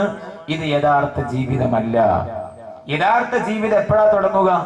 നമുക്ക് തോന്നും എന്തു വന്നാലും ആസ്വദിക്കണം, മുന്തിരിച്ചാറ് പോലുള്ള ഈ ജീവിതം നോക്കി ഓരോരുത്തർ പറയാറുണ്ട്, വിവരക്കേട്. പക്ഷേ യഥാർത്ഥ ജീവിതം എപ്പോഴാ തുടങ്ങുക? യഥാർത്ഥ ജീവിതം മരണം എപ്പോ സംഭവിച്ചോ അതോടുകൂടി അവിടെ നിന്ന് അങ്ങോട്ട് തുടങ്ങുന്ന ജീവിതമാണ് യഥാർത്ഥ ജീവിതം. അത് എന്നെന്നും നിലനിൽക്കുന്നതാണ്. അവിടെ പിന്നെ മരണമില്ല, അവിടെ പിന്നെ ഒന്നുമില്ല. നരകത്തിലാണെങ്കിൽ അവിടെ പിന്നെ നല്ലൊരു ജീവിതമോ ഒരു മരണമോ ഒന്നും അവിടെ ഇല്ല. സ്വർഗത്തിലാണെങ്കിലും അവർക്ക് കാലാകാലം സന്തോഷകരമായ ജീവിതമാണ്. അവിടെ ഒരു ചെറിയ തളർച്ച പോലും ഇല്ല, ഒന്നുമില്ല. എല്ലാ കാലത്തും 33 വയസ്സായി. എന്റെ മുമ്പിൽ ഇരിക്കുന്ന ഈ ഉപ്പൊക്കെ സ്വർഗത്തിൽ പോണ അല്ലെ, PT ഉഷ ഓടുമ്പോഴായിരിക്കും പോണത്. അള്ളാഹു സ്വർഗത്തിൽ എത്തിച്ചേരുമാറാവട്ടെ. ഈ കോലത്തിൽ നിങ്ങൾ സ്വർഗത്തിൽ പോകില്ല. നിങ്ങൾ സ്വർഗത്തിലെത്തിയാൽ ആ പോകുമ്പോ തന്നെ 33 വയസ്സായിരിക്കും. എന്തായിരിക്കും എന്റെ സൗന്ദര്യം? പിന്നെ 34 ആവൂല, 32 ആവൂല. അതല്ലേ സ്വർഗത്തിന്റെ ബുദ്ധി. അപ്പൊ അതല്ലേ നമ്മൾ നോക്കേണ്ടത്. അതുകൊണ്ട് ശ്രദ്ധിക്കുക. അതുകൊണ്ടാണ് മരണത്തിന് വേണ്ടി ഒരുങ്ങിയവർ പോലും പേടിച്ചു പോയ നിമിഷങ്ങളാണത്. ഒന്ന് ശ്രദ്ധിച്ച് കേൾക്കണേ. മരണത്തിൽ നിന്ന് ഒളിച്ചോടാൻ സാധ്യമല്ല എന്ന് പറഞ്ഞല്ലോ. എന്നാൽ ആ യഥാർത്ഥ ജീവിതത്തിലേക്ക്, ആ പാരിത്രിക ജീവിതത്തിന്റെ വിജയത്തിനു വേണ്ടി ദുനിയാവിൽ വന്ന കാലം മുതൽ ഒരു കറാഹത്ത് പോലും ചെയ്യാതെ ജീവിച്ച മഹത്തുക്കൾ പോലും മരണ നിമിഷത്തെ ആലോചിച്ചപ്പോൾ പൊട്ടിക്കരഞ്ഞു പോയവരാണ്. കഴിഞ്ഞ ദിവസം ഞാൻ സൂചിപ്പിച്ചില്ലേ, മഹാനായ മുഹയ്യിദ്ദീൻ ശൈഖ് റളിയല്ലാഹു അൻഹു എത്ര വലിയ മഹാനാണ്, ഔലിയാക്കളുടെ കുത്തുബാണ്. ആ മഹാൻ 90 വയസ്സ് കാലഘട്ടം ഈ ദുനിയാവിൽ ജീവിച്ചിട്ട് ഒരു കറാഹത്ത് ചെയ്തത് ചരിത്രത്തിൽ വായിക്കാൻ സാധ്യമല്ല. അത്രയും സൂക്ഷ്മതയോടെ ജീവിച്ച മഹാനവറുകൾ മരണസമയമടുത്തപ്പോൾ അവിടുന്ന് വിലപിക്കുകയാണ്. കൈഫ ഹാലി യാ ഇലാഹി ലൈസ ലീ ഖൈറുൽ അമൽ സൂഅ ഫഅലി കസീറുൻ സാദു ത്വാഅതി ഖലീൽ. കൈഫ ഹാലി യാ ഇലാഹി, പടച്ചോനെ ഈ പാവപ്പെട്ട അബ്ദുൽ ഖാദിറിന്റെ അവസ്ഥ എന്തായിരിക്കും? ലൈസ ലീ ഖൈറുൽ അമൽ, ഖൈറായ അമലുകളൊക്കെ വളരെ കുറവാണല്ലോ. ഒരു കറാഹത്ത് ചെയ്തിട്ടില്ലാത്ത മഹാന്റെ വിനയമാണിത്. അല്ലാതെ ഓലെന്തോ ആരും കാണാതെ വല്ല തെറ്റും ചെയ്തു എന്ന് ആരും തെറ്റിദ്ധരിക്കരുത്. അവരുടെ വിനയത്തിന്റെ സ്വരമാണ് കേൾക്കുന്നത്. പഠിച്ചവന് ഒന്നുമില്ലല്ലോ കയ്യിൽ അങ്ങോട്ട് വരാൻ. കാരണം ഖബറിൽ ആരാ ഉള്ളത്? ഭാര്യയില്ല, മക്കളില്ല, ആരുമില്ല, ഒന്നുമില്ല. ഒരു എന്താണ് അവിടുത്തെ ഹാല്? സമയമുണ്ട്, ഞാൻ അവസാനം പറയാം. അപ്പൊ ചുരുക്കത്തിൽ എല്ലാ സമയവും എല്ലാ ദിവസവും എല്ലാം അള്ളാഹുവിന്റെ പൊരുത്തത്തിൽ ഉപയോഗപ്പെടുത്തിയ മഹത്തുക്കൾ അവർക്ക് തന്നെ പേടിയാണ്. പിന്നെ ഇബാദത്തിന്റെ കഥകളൊന്നും പറയാനില്ലാത്ത എന്റെയും നിങ്ങളുടെയും അവസ്ഥ ഒന്ന് ആലോചിക്കണ്ടേ? അതിനുവേണ്ടി ഞാൻ പറയുകയാണ്. അതുപോലെ നിങ്ങളൊന്ന് ആലോചിച്ചു നോക്കൂ. സഅദ് ഇബ്നു അബീ വഖാസ് പറഞ്ഞിട്ടില്ലല്ലോ അല്ലേ?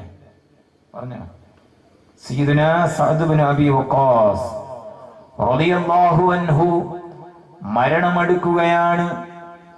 മരണമടുത്തപ്പോൾ മഹാൻ തന്റെ ബന്ധുക്കളോട് പറയുകയാണ്, ഒരു പഴയ കുപ്പായം കാണിച്ചു കൊടുത്തു.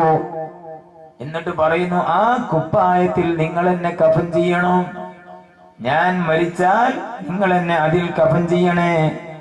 ആ സമയത്ത് അവിടെയുള്ള ആളുകൾ ചോദിച്ചു, അതെന്തിനാണ്?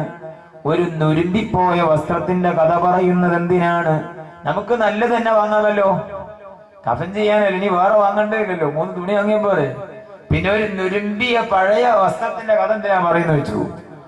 ആ സമയത്ത് മഹാൻ വീണ്ടും പറയുകയാണ്, കഫിനൂനി ബിഹാ ഫഇന്നി ലഖീതു ബിഹൽ മുശ്രികീന യൗമ ബദർ. ധർമ്മവും അധർമ്മവും നീതിയും അനീതിയും പോരാടിയപ്പോൾ, ബദർ യുദ്ധത്തിലേക്ക് ഞങ്ങളങ്ങ് ചെന്നപ്പോൾ 1000-ഓളം വരുന്ന ആയുധസജ്ജരായ ശത്രുക്കളുടെ മുമ്പിലേക്ക് പോയപ്പോൾ ഞങ്ങളെ കയ്യിൽ പലരുടെ കയ്യിലും ആയുധമില്ല. നിരായുധരായ പലരും പട്ടിണിപ്പാവങ്ങളാണ്. പക്ഷേ ആ സമയത്ത് ഞങ്ങൾ ധരിച്ച കുപ്പായമുണ്ടല്ലോ, ബദരീങ്ങൾ ഒരൊറ്റ ദിവസം കൊണ്ട് സ്വർഗം വാങ്ങിയവരാണ്. ഒരൊറ്റ ദിവസം കൊണ്ട് സ്വർഗം വാങ്ങിയവരാണ് ബദരീങ്ങൾ. എന്നാൽ ആ ബദരീങ്ങൾക്ക് മഹത്വമുണ്ടെങ്കിൽ ബദർ യുദ്ധം ദിവസം ഞാൻ ധരിച്ച കുപ്പായമാണത്. ആ കുപ്പായത്തിനും ബറക്കത്തുണ്ടല്ലോ. ഈ വിശ്വാസമാണ് സ്വഹാബത്തിന്റെ വിശ്വാസം. ഇതാണ് അഹ്ലുസുന്നത്തി വൽ ജമാഅത്തിന്റെ വിശ്വാസം. അല്ലാതെ ഏതെങ്കിലും ഒരുപാട് കുത്തുവീത്തും റാത്തീവും മൗലിദും ഒക്കെ നടത്തിയിട്ട് വല്ല ഗൾഫിൽ എവിടെങ്കിലും പോയി വല്ല ബിദ്അത്തുകാരന്റെ കടിയിൽ കുടുങ്ങിയിട്ട് ഇങ്ങോട്ട് വന്നിട്ട് അത് ശിർക്കാണ് ഇത് കുഫ്റാണെന്ന് പറയുന്ന സാധുക്കളെ കാണാം ചില ഭാഗത്ത്. സുബ്ഹാനല്ലാഹ്, നമ്മുടെ മക്കളെ നമ്മുടെ നാട്ടുകാരെ അല്ലാഹു അങ്ങനെയുള്ള ബിദ്അത്തുകാരെ ശർറിൽ നിന്ന് കാക്കുമാറാവട്ടെ. കാരണം സ്വഹാബത്തിന്റെ വിശ്വാസം കണ്ടോ, കഫിനൂനി ബിഹാ, ആ കുപ്പായത്തിൽ നിങ്ങൾ എന്നെ കഫൻ ചെയ്യണം. കാരണം ബദർ യുദ്ധത്തിൽ ഞാൻ ധരിച്ച കുപ്പായമാണത്. ഫഇന്നി ഉരീദു അൻ അൽഖാ ബിഹല്ലാഹ്, ആ കുപ്പായവും ധരിച്ച് അല്ലാഹുവിനെ കണ്ടുമുട്ടാൻ ഞാൻ ആശിക്കുകയാണ്. സുബ്ഹാനല്ലാഹ്, നമ്മുടെ കയ്യിൽ എന്തുണ്ട് പ്രിയപ്പെട്ടവരെ? അല്ലാഹുവിലേക്ക് യാത്ര പോകുമ്പോൾ എന്റെയും നിങ്ങളുടെയും കയ്യിൽ എന്താണുള്ളത്? ബഹുമാനപ്പെട്ട സ്വഹാബി പ്രമുഖനായ മുആവിയ റളിയല്ലാഹു അൻഹു സുബ്ഹാനല്ലാഹ് അവിടുന്ന് പറഞ്ഞില്ലേ, മക്കളോട് പറയുകയാണ്, പ്രിയപ്പെട്ട മക്കളെ, യസീദിനെ മോനെ വിളിച്ചിട്ട് പറയുന്നു, മോനെ, ആ അലമാരയിൽ ഒരു കിറ്റുണ്ട്, അഥവാ ഒരു തുണി പൊതിഞ്ഞു വെച്ചിട്ടുണ്ട്, അതിൽ ഒരു ചെറിയ കുപ്പിയുമുണ്ട്. അതുകൊണ്ട് ആ തുണിയിൽ ഞാൻ മരിച്ചാൽ അതിൽ നിങ്ങൾ എന്നെ കഫൻ ചെയ്യണം. അതായിരിക്കണം ആദ്യം എന്റെ ശരീരത്തിൽ വെക്കേണ്ടത്. അതാണ് തടവുസ്താദിനെ പറഞ്ഞു, തിരുനബി കൊടുത്തൊരു തുണി മുആവിയ ഭദ്രമായി സൂക്ഷിച്ചിരുന്നതിൽ പൊതിയുവാനവരാജ്ഞയായി. ഹബീബായ മുത്തുനബി ആ കാലഘട്ടത്തിൽ ധരിപ്പിച്ചാണ്. ഒരു പ്രത്യേക സാഹചര്യമുണ്ട് അത് കൊടുക്കാൻ, അത് ഞാനിപ്പോ പറയുന്നില്ല. എന്നാൽ ആ വസ്ത്രം ഒരിക്കൽ ധരിച്ചു, പിന്നെ ആ വസ്ത്രം അതാ മുആവിയ റളിയല്ലാഹു അൻഹു സൂക്ഷിച്ചു വെക്കുകയാണ്. എന്തിനാണത്? ഹബീബായ മുത്തുനബിയുടെ കരം, ഈ കരം തൊട്ടതല്ലേ, നബിത്തങ്ങൾ തന്ന വസ്ത്രമല്ലേ, അവിടുത്തെ കൈ കൊണ്ട് തൊട്ടതല്ലേ, വലിയ ബറക്കത്തുള്ള വസ്ത്രമല്ലേ, എന്റെ അവസാന യാത്രക്ക് ഉപയോഗിക്കാമല്ലോ. അതിലൂടെ ഹബീബിന്റെ ബറക്കത്ത് കൊണ്ട് എന്റെ ഖബറിൽ എനിക്ക് രക്ഷപ്പെടാമല്ലോ. അവസാനം ആ വസ്ത്രത്തെ പറ്റി പറഞ്ഞു. പിന്നെ മോനോട് പറയാണ്, മോനെ, നീ സൂക്ഷിച്ചെടുക്കണം, ഒരു ചെറിയ കുപ്പിയുണ്ട് അതില്. ആ കുപ്പിയിൽ എന്താണുള്ളതെന്നറിയോ? ഹബീബായ മുത്തുനബിയുടെ തിരുകേശങ്ങളുടെ കഷ്ണങ്ങൾ അതിലുണ്ട്. സുബ്ഹാനല്ലാഹ്. വിവരമില്ലാതെ, യാതൊരു അറിവുമില്ലാതെ, ആഖിറത്തെ പേടിച്ചു ജീവിക്കുന്ന പണ്ഡിതന്മാരെ പറ്റി ഗൈബത്ത് പറഞ്ഞു നടക്കുന്ന ചില ആളുകളെ കാണാം. അല്ലാഹുവിന്റെ ഹബീബായ മുത്തുനബിയുടെ ആസാറുകളെയും അവിടുത്തെ ഷഅർ മുബാറക്കിനെയും തിരുകേശങ്ങളൊക്കെ ആക്ഷേപിക്കുന്ന, പരിഹസിക്കുന്നവരെ കാണാം.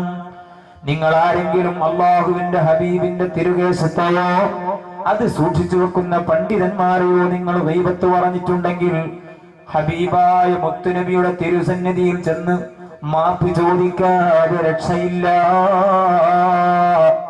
ഏതെങ്കിലും പണ്ഡിതന്മാര് നിങ്ങൾ ചീത്ത പറഞ്ഞിട്ടുണ്ടോ? ആ പണ്ഡിതനെ നേരിൽ ചെന്ന് മാപ്പ് ചോദിക്കുകയും ചെയ്യണം. അതുപോലെ ഹബീബായ മുത്തുനബിയുടെ ഷഅർ മുബാറക്കിനെ കളിയാക്കിയെങ്കിൽ, ഏതെങ്കിലും ബാർബർ ഷാപ്പിലെ മുടിയാണെന്ന് പറഞ്ഞവരുണ്ട്, അന്യ സ്ത്രീകളുടെ മുടിയാണെന്ന്, മുടിക്കെട്ടാണെന്ന് പറഞ്ഞവരുണ്ട്. അങ്ങനെ നിങ്ങൾ ആരെങ്കിലും പെട്ടുപോയെങ്കിൽ ആഖിറത്തിൽ രക്ഷപ്പെടണ്ടേ? ഖബറിൽ നിങ്ങൾക്ക് രക്ഷപ്പെടണ്ടേ? അതിനുവേണ്ടി ഓർമ്മപ്പെടുത്തുകയാണ്. ഹബീബായ മുത്തുനബിയുടെ മദീനയിൽ ചെല്ലണം. അവിടുന്ന് നബിയോട് മാപ്പ് പറഞ്ഞേക്കണേ, അല്ലാതെ രക്ഷയില്ല. കാരണം സ്വഹാബത്ത് കണ്ടില്ലേ, മുആവിയ റളിയല്ലാഹു അൻഹു മകനോട് പറയുന്നു, മോനെ, ഹബീബായ മുത്തുനബിയുടെ ജീവിതകാലത്ത് എനിക്ക് തന്ന തിരുകേശങ്ങളുടെ ഷഅർ മുബാറക്കിന്റെ കഷ്ണങ്ങളുണ്ടതിൽ തീർന്നില്ല. ഹബീബ് സല്ലല്ലാഹു അലൈഹി വസല്ലമ തങ്ങൾ നഖം മുറിച്ചപ്പോൾ ആ കൈവിരലിലെ നഖങ്ങളുടെ കഷ്ണങ്ങളും ഞാൻ എടുത്ത് സൂക്ഷിച്ചു വച്ചിരിക്കുകയാണ്. അതുകൊണ്ട് ഞാനങ്ങ് മരിച്ചാൽ, നിങ്ങൾ കുളിപ്പിച്ചു കഴിഞ്ഞാൽ, നിങ്ങൾ എന്നെ കഫൻ ചെയ്യുമ്പോൾ ആ ഷഅർ മുബാറക്കും ഈ നഖത്തിന്റെ കഷ്ണങ്ങളും നിങ്ങൾ പരസ്പരം അതിനെ പൊടിയാക്കിയിട്ട് അത് നിങ്ങൾ എന്റെ കണ്ണിലും എന്റെ കാതിലും എന്റെ വായിലുമൊക്കെ ഒന്ന് വെച്ചു തരണേ മോനെ. അതെന്തിനാണ്? അതാണ് പറയുന്നത്, ആഖിറത്തിലേക്കുള്ള യാത്രയാണല്ലോ, ഖബറിലേക്കുള്ള യാത്രയാണല്ലോ. വേറെ രക്ഷപ്പെടാൻ കൈമുതലായിട്ട് മറ്റൊന്നുമില്ല. അതുകൊണ്ട് ഞാൻ എന്റെ മുമ്പിലുള്ള എന്റെ കൂട്ടുകാരോട് ചോദിക്കുകയാണ്, സ്വഹാബത്തിന്റെ പേടിയാണിത്. സഹാബാക്കൾ മുഴുവനും സ്വർഗത്തിലാണ്. അസ്ഹാബീ കന്നുജൂം, ഹബീബ് പറയുകയാണ്, എന്റെ സഹാബാക്കൾ മാനത്തെ താരങ്ങളെ പോലെയാണ്. ഏത് സഹാബത്തിനെ ആര് പിന്തുടർന്നാലും അവര് ലക്ഷ്യത്തിലെത്തുന്നവരാണ്, അവര് വഴിതെറ്റിപ്പോവില്ല. അല്ലാഹ് അവരെ തൃപ്തിപ്പെട്ടിരിക്കുന്നു, അവർ അല്ലാഹുവിനെയും തൃപ്തിപ്പെട്ടവരാണ്. ഇത്രയും മഹത്വത്തിന്റെ, അഭിമാനത്തിന്റെ കഥ പറയാനുള്ള സഹാബത്താണ്. പരലോക യാത്രയെ പറ്റി ആലോചിച്ചപ്പോൾ പൊട്ടിക്കരയുന്നു. അവസാനം രക്ഷയ്ക്ക് വേണ്ടി അവർക്ക് കിട്ടിയിട്ടുണ്ട് ഷഅർ മുബാറക്കും ഹബീബിന്റെ കൈ തൊട്ട വസ്ത്രവുമൊക്കെ. ഞാൻ നിങ്ങളോട് ചോദിക്കുകയാണ്, എന്തുണ്ട് നമുക്കിപ്പോ പറയാണ്ട്? റബ്ബർ തോട്ടങ്ങൾ അവിടെ 3 ഏക്കർ അവിടെ ഉണ്ട്, കുറച്ച് ഇപ്പുറത്തുണ്ട്. 1 ഇഞ്ച് ഭൂമി ആരും കൊണ്ടുപോയിട്ടില്ല. നമ്മുടെ മുമ്പ് കഴിഞ്ഞവരും പറഞ്ഞ അതൊക്കെ എന്റേതാണ്, ആ മതിൽ കെട്ടിനുള്ളിലൊക്കെ എന്റേതാണ് നമ്മുടെ മുൻഗാമികൾ പറഞ്ഞു. ഇപ്പൊ അവരെ കാലശാനന്തരമായി നമ്മളെ കൈ കിട്ടി നമ്മൾ പറയാം അതൊക്കെ നമ്മളതാണ്. ഇനി കുറച്ച് കഴിയുമ്പോൾ നമ്മളങ്ങ് പോകുമ്പോ നമ്മുടെ മക്കളും പറയാം അതൊക്കെ എന്റേതാണ്. ഇതന്നെ ഇതിനെ പറ്റിയുള്ളൂ. അതുകൊണ്ട് ആഖിറത്തിലേക്കുള്ള യാത്രക്ക് വേണ്ടി വല്ലതും ഒരുക്കി വെച്ചിട്ടുണ്ടോ? ആലോചിച്ചു നോക്കുക. സുബ്ഹാനല്ലാഹ്. അതുകൊണ്ട് മരണത്തിന് വേണ്ടി ഒരുങ്ങിയ ആളുകളൊക്കെയും അവര് പേടിച്ച നിമിഷങ്ങളാണ്, അന്ത്യനിമിഷങ്ങൾ. ഒന്നുകൂടി പറയട്ടെ, ബഹുമാനപ്പെട്ട സൽമാനുൽ ഫാരിസി റളിയല്ലാഹു അൻഹുവിനെ പരിചയമില്ലാത്തവരില്ലല്ലോ. ആരാണ് സൽമാനുൽ ഫാരിസി എന്നറിയുമോ? വഫാത്തിന്റെ നേരമെടുത്തപ്പോൾ, മരണസമയം ഇങ്ങ് അടുത്തപ്പോൾ മഹാൻ പൊട്ടിക്കരയുന്നു. പൊട്ടിക്കരഞ്ഞ സമയത്ത് ആളുകൾ ചോദിച്ചു, എന്തിനാ മോനെ, എന്തിനാണ് സൽമാൻ നീ ഇവിടുന്ന് ഈ അവസാന വേളയിൽ കരയുന്നത്? മരണത്തിലുള്ള വിഷമമാണോ? നിന്റെ ഭാര്യയെ നിന്റെ മക്കളെ വിധവയും അനാഥകളുമാക്കുന്ന ദുഃഖത്തിലാണോ? എന്തായി കരയുന്നു? ആ സമയത്ത് സൽമാനുൽ ഫാരിസി പറയുകയാണ്, പരലോക യാത്രക്ക് ഒരുങ്ങാൻ മുത്തുനബി പഠിപ്പിച്ചതുപോലെ ഒരുങ്ങാൻ സാധിച്ചിട്ടില്ലല്ലോ. സുബ്ഹാനല്ലാഹ്. ഒരു നേരത്തെ നിസ്കാരമെങ്കിലും കൃത്യമായി സൂക്ഷ്മതയോടെ അല്ലാഹുവിലായി തീർക്കാൻ നിസ്കരിക്കാൻ സാധിച്ചിട്ടുണ്ടോ പ്രിയപ്പെട്ടവരെ? ഒരൊറ്റ വക്ത് നിസ്കാരമാണ് ഞാൻ ചോദിച്ചത്. ഒരു 2 റക്അത്ത് സുബഹി നിസ്കാരം, അത് പൂർണ്ണമായി സൂക്ഷ്മതയോടെ മറ്റു ദുനിയാവിന്റെ ചിന്തകളും മോഹങ്ങളും ഒന്നുമില്ലാതെ പൂർണ്ണമായി നിർവഹിക്കാൻ സാധിച്ചിട്ടുണ്ടോ? ഒരു റക്അത്തൊക്കെ ചിലപ്പോൾ എത്തിയിട്ടുണ്ട്, അപ്പോഴേക്കും മറ്റേ ആൾ വന്നിട്ടുണ്ടാവും. സുബ്ഹാനല്ലാഹ്. അതുകൊണ്ട് പ്രിയപ്പെട്ടവരെ, ഈ സൽമാനുൽ ഫാരിസി ആരാണെന്ന് അറിയുമോ? എന്നാൽ ആഖിറത്തിന്റെ യാത്രക്ക് വേണ്ടി, രക്ഷയ്ക്ക് വേണ്ടി ഒരുങ്ങേണ്ടതുപോലെ ഒരുങ്ങിയിട്ടില്ല എന്ന് പറഞ്ഞ് പൊട്ടിക്കരയുന്ന സൽമാനുൽ ഫാരിസി ആരാണെന്ന് അറിയുമോ? സുഫത്തിന്റെ അഹ്ലുകാരനാണ്. അഥവാ നബി സല്ലല്ലാഹു അലൈഹി വസല്ലമ തങ്ങളുടെ മുമ്പിൽ ഓതിപ്പടിച്ച മുതഅല്ലിമീങ്ങളിൽ പെട്ട വലിയ മഹാനാണ്. സുബ്ഹാനല്ലാഹ്. മദീന പള്ളിയിലെ മുതഅല്ലിമീങ്ങളുടെ സ്വഭാവം അറിയുമോ? നമ്മുടെ നാട്ടിലെ പള്ളിയിലെ മുതഅല്ലിമീങ്ങളെ പോലെയല്ല. അവർക്കൊരു തമാശയും ഇല്ല. ഒരു തമാശ പറയാനുള്ള സമയം അവർക്കില്ല.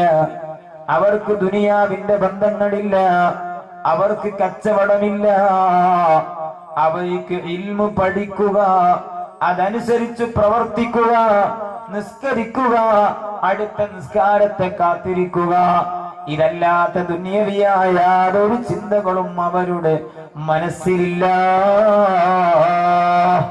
നമ്മളോ? സുബ്ഹാനല്ലാഹ്. ആ സൽമാനുൽ ഫാരിസിയുടെ കഥകൾ ഒന്നുകൂടി കേൾക്കണം. സുബ്ഹാനല്ലാഹ്. ഒരു നിസ്കാരം കഴിഞ്ഞാൽ അടുത്ത നിസ്കാരത്തിന്റെ സമയം പ്രതീക്ഷിക്കുകയാണ്. ഇൽമു പഠിക്കലാണ്, പകർത്തലാണ്.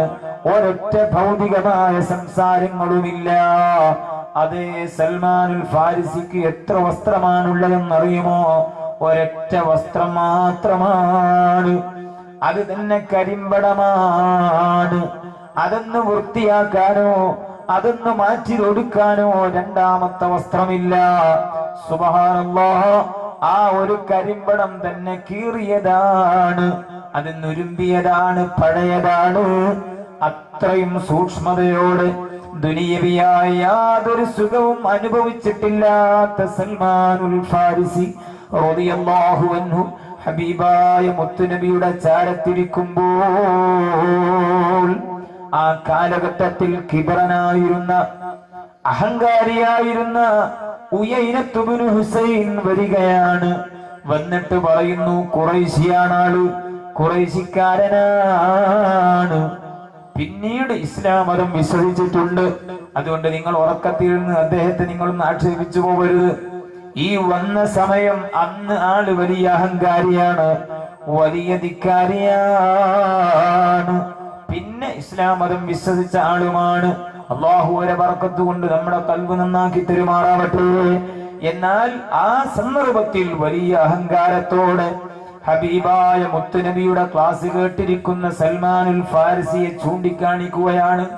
രണ്ടാമത്തെ ഒരു വസ്ത്രം ധരിക്കാനില്ലാത്ത, കീറിപ്പോയ, മുഷിഞ്ഞുപോയ കരിമ്പടം ധരിച്ചിരിക്കുന്ന സൽമാനെ നോക്കിക്കൊണ്ട് പറയുന്നു, ഉയൈനത്ത് പറഞ്ഞ വാക്കുകൾ അറിയുമോ?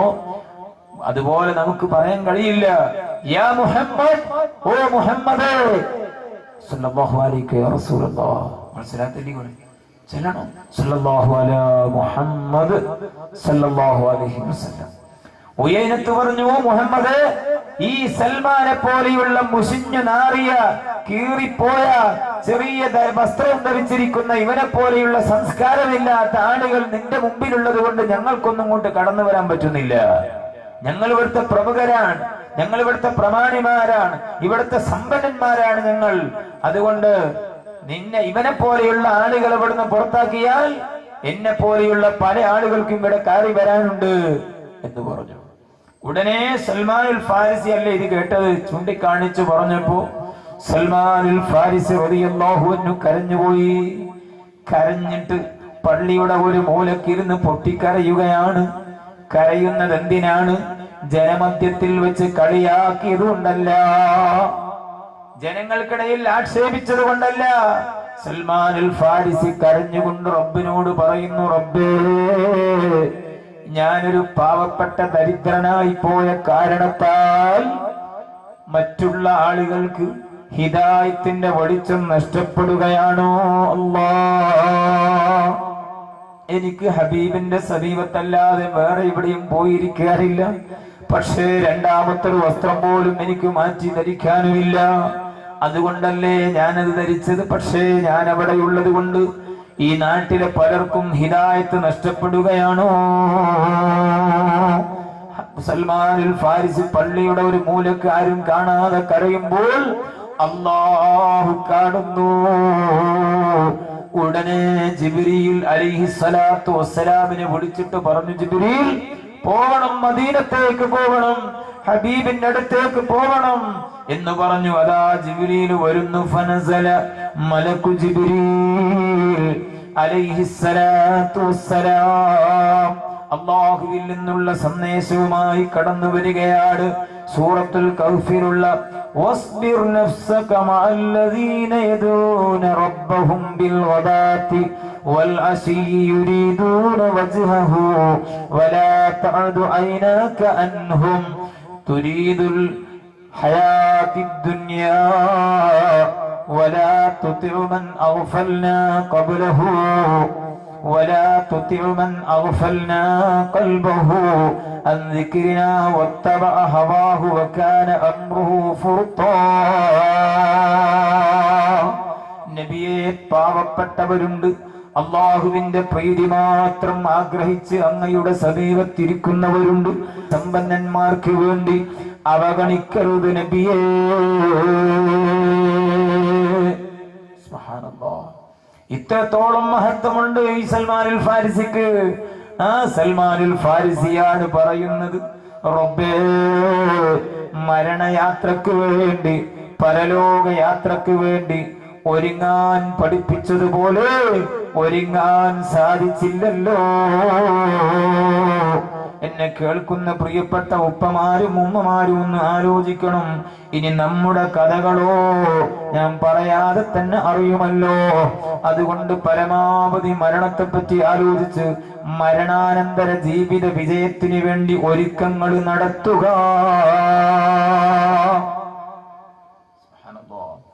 കാരണം എപ്പം മരിക്കുമെന്ന് പറയാൻ പറ്റില്ല, എവിടെയാണ് മരിക്കാന്ന് പറയാൻ പറ്റില്ല, ഏത് നാട്ടിലാണെന്നും പറയാൻ പറ്റൂല, ഒന്നും നമുക്ക് പറയാൻ പറ്റൂല. അതുകൊണ്ട് ഏത് സമയം മരണം വന്നാലും പുഞ്ചിരിയോട് അതിനെ സ്വീകരിക്കാൻ സാധിക്കണം. അല്ലാഹു പറഞ്ഞില്ലേ, നിങ്ങൾ എവിടെയാണോ അവിടെയൊക്കെ ഏത് ഭാഗത്താണ് മരണം നിങ്ങളെ പിടികൂടും. വലൗ കുന്തും ഫീ ബുറൂജിൻ മുശയ്യദ, അതിസുരക്ഷിതമായ താവളങ്ങളിൽ, സുരക്ഷാ കേന്ദ്രങ്ങളിൽ നിങ്ങൾ വിശ്രമിക്കുകയാണെങ്കിൽ പോലും മരണത്തിന്റെ സമയമായാൽ മരണമലക്ക് നിങ്ങളെ സമീപിക്കും. അതല്ലേ ഇമാം ശാഫിഈ തങ്ങൾ പറഞ്ഞത്, വമൻ നസലത് ബിസാഹതിഹിൽ മനായാ, ആരുടെയെങ്കിലും വീട്ടുപടിക്കൽ മരണത്തിന്റെ ദൂതുമായി മരണമലക്ക് വന്നിറങ്ങിയാൽ